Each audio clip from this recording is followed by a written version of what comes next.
ఇదిగో మనకి కూర రెడీ అయిపోయింది. ఇదిగో చక్కగా గ్రేవీ వచ్చేసింది కదా. అవును. ఇప్పుడు బంద్ చేసేస్తున్నాను.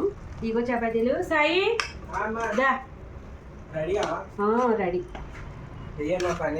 పన్నీర్ ఎక్కువ వేయమంటే నీకు ఒకటికి వేసేస్తారండి. దా పెద్ద మోకమే అలా పెట్టుకుంటా. అందరికీ వేస్తున్నావు. పన్నీర్ ఎక్కువ వేయమ్మంట. ఇదిగో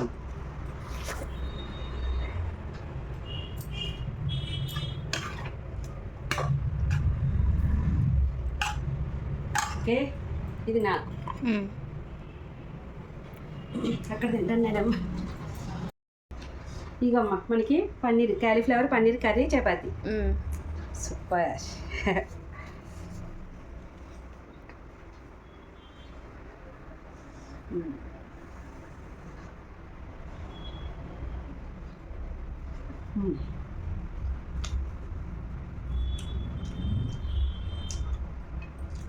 సూపర్ సూపర్ సూపర్.